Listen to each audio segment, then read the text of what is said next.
শেখ হাসিনা ডিসেম্বরে দেশে ফিরলে এয়ারপোর্ট থেকেই তাকে সরাসরি ফাঁসির মঞ্চে নেওয়া হবে বলে হুঁশিয়ারি দিয়েছেন জাতীয় নাগরিক পার্টির আহ্বায়ক নাহিদ ইসলাম এমপি।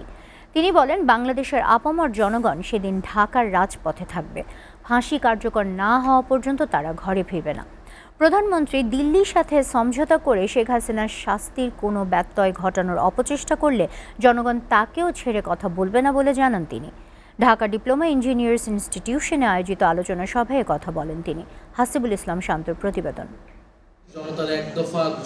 জুলাই বিপ্লব উপলক্ষে জাতীয় নাগরিক পার্টির আয়োজনে ঢাকায় অনুষ্ঠিত হয় শহীদ পরিবার ও আহতদের কণ্ঠে জনতার এক দফা শীর্ষক আলোচনা সভা। এতে জুলাই আন্দোলনে শহীদদের স্বজন, আহত ব্যক্তি এবং দলটির নেতাকর্মীরা অংশ নেন।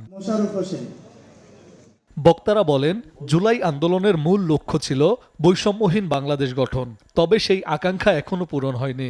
তারা অভিযোগ করেন, জুলাই শহীদ ও আহতদের ন্যায্য স্বীকৃতি এবং পুনর্বাসনের ক্ষেত্রে বৈষম্য রয়েছে। আহতদের জন্য বিশেষ চিকিৎসা সুবিধা নিশ্চিত করতে সরকারকে প্রজ্ঞাপন জারির আহ্বান জানান তারা। আপনাদের সন্তানের চাওয়া নিয়েই আমরা মাঠে লড়ছি। আমাদের দুর্ভাগ্য এতটাই যে জুলাইয়ের ওই উত্তাল দিনগুলোতে আমাদের কপালে শহীদই পর্যন্ত জুটেনি। আমরা সরাসরি বলতে পারি যে বিএনপি জুলাইয়ের বিপক্ষে গিয়েছে। যদি বিপক্ষে না যেত তাহলে সংশোধন কমিটি তারা গঠন করতে না। যে ওই জিকে গৌসের অনুমতি ছাড়া তার লোকগুলোকে টাকা না দিয়ে একজন ঠিকাদার একটা রাস্তার কাজ শুরু করতে পারে না। আমি যদি এই কথা না বলতে পারি তাহলে আমার এই জুলাই অভ্যুত্থান পরবর্তী সময়ে আমার তো বেঁচে থাকার কোনো মানে হয় না। আওয়ামী লীগ যদি বাংলাদেশে মাথা উঁচু করার চেষ্টা করে, ওই সময়টাতে জুলাই যোদ্ধারা আমরা দলমত দেখবো না, আমরা সবাই এক হয়ে এই বাংলাদেশের পক্ষেই আমরা অবস্থান। অনুষ্ঠানে প্রধান অতিথির বক্তব্যে এনসিপির আহ্বায়ক নাহিদ ইসলাম এমপি বলেন, জুলাই বিপ্লবের দাবি আংশিক বাস্তবায়িত হলেও কাঙ্ক্ষিত পরিবর্তন আসেনি। বিএনপি সরকার 6 মাসে শুধু চাঁদাবাজি ও ঘুষ বাণিজ্যের উন্নতি করেছে। অন্তর্বর্তী সরকারের 1.5 বছরে তারা শুধু ফ্যাসিবাদী কাঠামো অব্যাহত রাখার চেষ্টা করে গেছে বলেও অভিযোগ তার। আমরা দেখছি মানুষের চুলায় এখন গ্যাস নাই, গ্রামে গ্রামে বিদ্যুৎ নাই, ঘরে ঘরে কোনো চাকরি নাই। দেশে একটা নতুন হাহাকার দেখতে পাচ্ছি।